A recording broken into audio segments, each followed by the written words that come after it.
It's Morgan Yates, and it has been a while since I've done a college video. I'm now up to like almost, actually it might be at 2.5 months.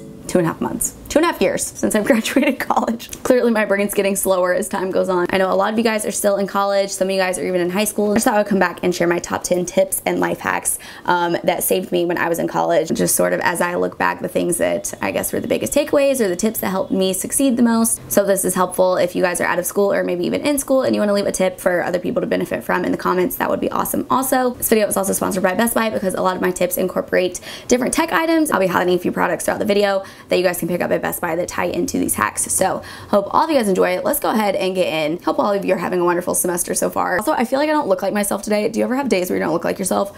I think it's because my eyelashes, I'm down to my last few. I'm like overdue for a lash extension fill, but my tip number one, I picked this one up in middle school and it has stuck with me, and that is always taking your notes in classes by hand. When I was in 7th grade, my teacher, I forget the statistic because it's been a while, she gave a statistic about if you write something down, your X number of times more likely to remember it than if you don't, or than if you type it or whatever. It was like a percentage. It's been a while. Okay, we're on our computers so much, we're so used to typing and just interacting with the screen that I feel like that is just so mindless to us now. So when you kind of like switch things up and actually write things out by hand, it's requiring me to really like process through that information a lot more and make it concise and like kind of just write the main takeaways. So I found that in college I understood and remembered information a lot better when I was doing it that way. I did this by hand, just pen and paper back in the day, but I feel like if I were to be back in school now, just given the knowledge I have now of like different tech products, I would have probably taken notes digitally, still by hand, but in a laptop or a tablet, and just to have everything more organized and in one place and saved forever. I have a Chromebook, which is a great, like quite affordable laptop choice. So on the Chromebook that I have, it like folds around and basically looks like a tablet, and then you can use the stylus to take notes in there. Biggest takeaway is just to write your notes by hand. I promise you will process it more and it'll help you remember everything a lot more for your tests. Tip number two, you might not think this could work for you, but I think it could. You just have to be disciplined. But actually this is a great tip if you are someone who struggles with procrastination, which I do, and this is something I still implement today. So in college, 90% of the time I would start, like let's say I have this giant to-do list, I have a paper, I have studying, I have all these mini assignments. I would start with my lowest priority task. Let's say the only thing due tomorrow was like finishing this paper. The ways that I naturally want to slip into are procrastinating all day long until it's nighttime, and then I finally finish my paper for the next day because you have to, because it's due tomorrow. And then that's all I accomplished, okay? So to combat things like that happening and making sure that throughout my day I was actually maximizing all of the hours in the day, I would start with my lowest priority tasks because I usually found that those were a lot easier to get done than like the big tasks that I was dreading. For you, maybe it works better to get the thing you're dreading out of the way first. But for me, I would just sit around and procrastinate on that thing because I knew that I had to get it done anyway. So by starting with the lower priority things, or the things that maybe have later deadlines or whatever, or just the things that maybe you enjoy a little more and are more fun, I think it's a lot easier to get through those tasks. And then when you get around to writing your paper, you've done so much. Of course, this does take some sort of awareness, and you have to know really when to move on to like those bigger high priority things. Tip number three, this is something I discovered pretty early on my freshman year of college, and it was a game changer, and that was mastering the caffeine nap, which you can hit with a Google search. There's science behind this. We all know how caffeine affects us. However, sometimes you also just want a nap. It was a 20-minute time frame, give or take, that caffeine takes to get into your bloodstream and start affecting you. So what you do is you drink a cup of coffee and then you take your 20-minute nap, and that way you wake up, you feel a little restored because you got to just like close your eyes and relax for a minute. Your caffeine is kicking in, you get like a double whammy of the caffeine plus like the nap. And I always found that that was a great just like restoration moment to then like hit the ground running and get back into my work or studying. Best Buy actually sells coffee making appliances. I believe they sell both Nespressos and Keurigs. I'm a big Nespresso gal now because I've gotten into like iced lattes. However, in my dorm, and what I would recommend if you're in a dorm, rather than getting all elaborate with that, stick with the Keurig, get those little K-cups. You can switch up the variety of what you're making. My roommates and I currently have a bigger model that is also available at Best Buy, but I saw on the website that they actually have a really small one that's like meant to be for dorms, which is great for saving space because you're very limited on that in a dorm room. Side note, Best Buy also has just so many kitchen appliances in general, which I didn't realize, including air fryers. And if you're in college, every one of you needs to walk out there and buy yourself an air fryer, because I didn't have that. That didn't exist to my knowledge when I was in school. I could have done away with my meal plan. I could have cooked so many more meals in a dorm. Tip number four, this has to do with time management. This is probably not a new concept and you'll hear different numbers thrown around for this, but how I operated was by the 25 and 5 rule. So if I was studying or writing a paper or whatever, I would sit here and be in the zone, no distractions, for 25 minutes, powering through this paper, powering through studying, whatever, and setting a timer or keeping track of it, whatever, don't set a timer if you're in a library, so that when that 25 minutes is over, I have 5 minutes where I get to take my mind off of it. I get to scroll through social media or listen to music, listen to a podcast, and just have like a little break to like fully restore and whatever, knowing, again, I think it's very important for me, again, to have a timed break so that I'm not just sitting here for like 20 minutes and then finally get back into my work when I've like mustered up the motivation. I think this way of working is very helpful. I still do this with editing sometimes, because if you're working on this big task with no end in sight, then it's hard to be applying yourself 100% when you like, it's just, you have such a long way to go. So I think powering through for 25 minutes and then rewarding yourself with that little break is a great system to operate with. Number 5, this was crucial to me.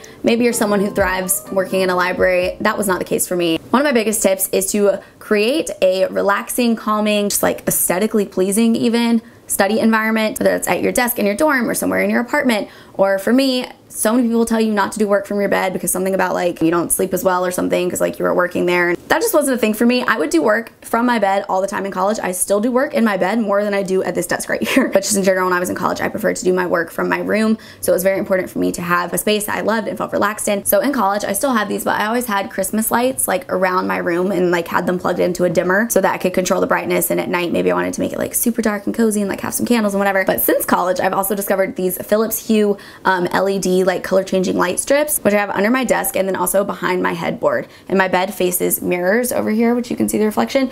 So it's nice because I can be working on my bed, looking in my mirror, and like I have my Christmas lights, but I also have these color changing lights. So depending on my mood, I can change them up or whatever. I'm a really visual person, so I like having things to be colorful. Also, I think I have like a slight photographic memory in a way. Bring this back to college and studying. I can remember like exactly where on certain pages things were, and that would help me so much in tests. So I think if I had had these lights in college, it maybe even would have helped me to like be studying a certain chapter with like the pink lights on and the next chapter with green or whatever. And then maybe when I would be in a test, I could like recall back to like that color and like remember that chapter's information to help me remember what had to do with what. I don't know, maybe not, but if you relate to that at all, maybe try that out. I also really like using my Amazon Echo to have Alexa, I don't want her to react. Oh, she reacted anyways. To have my Alexa control my lights. I know Google Home is also integrated with these lights. I have my Christmas lights and everything just plugged into like outlet adapters that Alexa voice controls. So it's really nice being able to just walk into my room after a long day and then ask her to turn on my lights, and then I can get in bed and then have her turn off my lights and I don't have to get up. Yeah, that's tip 5. Create an environment you love and you'll probably be happier to be there working, and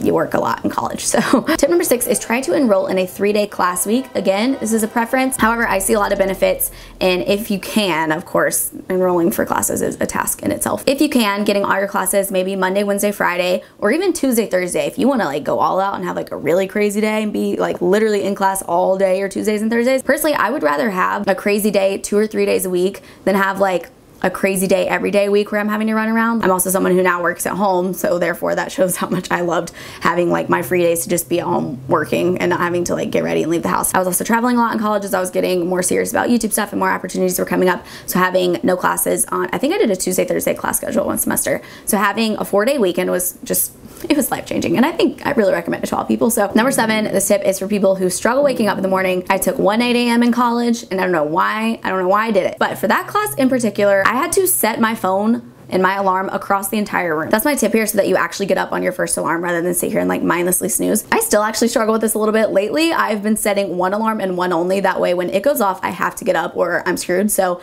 maybe even try that. I think like adding a little bit of pressure, for me at least, can like immediately break that habit because I know I have to get up on that first alarm. If you struggle to wake up, set your alarm across the room. If you struggle to hear your alarm, which I just can't even wrap my mind around that there are people who claim that this is true, change your ringtone to like one of the really obnoxious like blowhorn ones. That way, hopefully maybe it'll scare you. It'll be something different rather than like the tone that you're used to waking up to. Another thing I do now currently, only if I have a really early flight the next day and I'm waking up at like an unnaturally early time, I'll also set an alarm on my Amazon Echo and put the volume on like 10 because there is no sleeping through that. It is like a train is coming through. So that's just another thing you can utilize an Amazon Echo for. As well as when I would be getting ready in the mornings, especially my really early classes. So that 8 a.m. I had to show up knowing a current event every single day. Personally, I didn't want to be researching current events at 7:30 a.m. So I was getting ready, I would ask Alexa to tell me about the news and she would just like give the daily news briefing or whatever. So it saved me a lot of time and helped me multitask so I could be putting on my makeup. Also, if you have one of these and you do this, strongly recommend just asking what the weather is when you walk out the door, because I got stuck in rain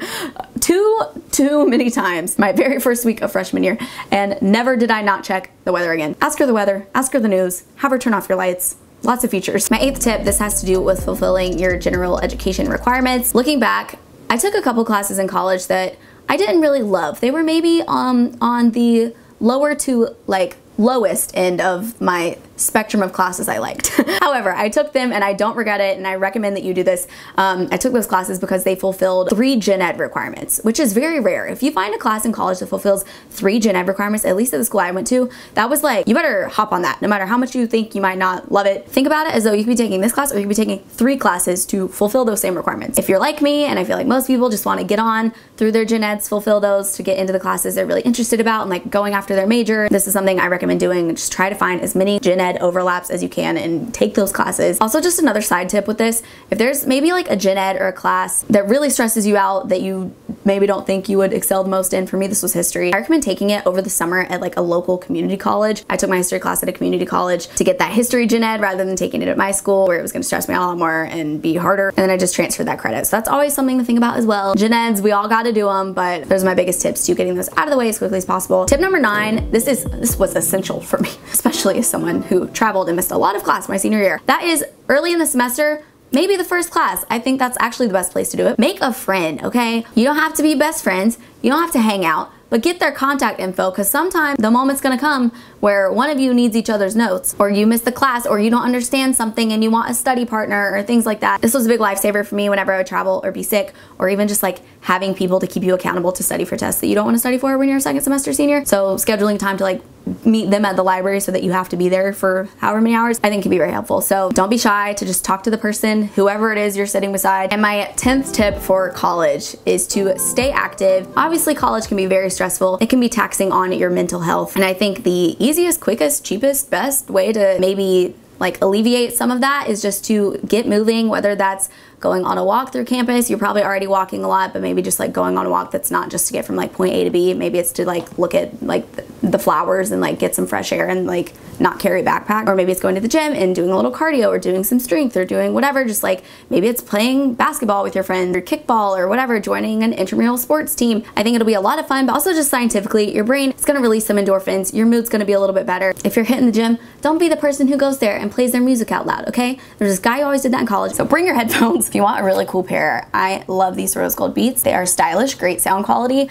Now I just bring these on planes because I'm not walking to class. Very cool headphone option. Those are available at Best Buy, as well as I recommend getting something like a Fitbit that can track your activity, get reminders to move maybe if you're in the library studying all day or laying on your bed, and it can also track your sleep. So a bonus life hack is to be getting enough sleep in college. It plays such a big difference. I never pulled a single all-nighter in college because I am a firm believer that there comes a point in time where you're just not really gonna retain any more information, and at that point, if you're not sleeping well, you're just gonna be screwing yourself the next day when you don't have like the mental capacity to like be present in your test and be performing as well as you could be. So prioritize your sleep. Dorms can be loud, I know. I recommend something like a sound machine. This one's available at Best Buy. Those are my tips. I hope all of you guys enjoyed. Hope all of you guys are loving your college years. So many fun times to be had, even though it's stressful. I promise once you get like 6 months out of college, everything just gets so much smaller. So don't focus too much on the things that are in front of you that seem like these never-ending tasks. And hopefully some of these tips and these products will help you guys have an easier experience. Thank you again to Best Buy for sponsoring this. I'm gonna have everything linked below that I talked about. They really are a great destination for all of your tech products, for schoolwork or for your kitchen or being active or whatever. They also offer exclusive student deals for college and high school students, so I'll have more information about that in the description box as well, so you can sign up to be in the loop on all of those deals. So that's it. Thanks so much for watching, and I'll see you in my next video.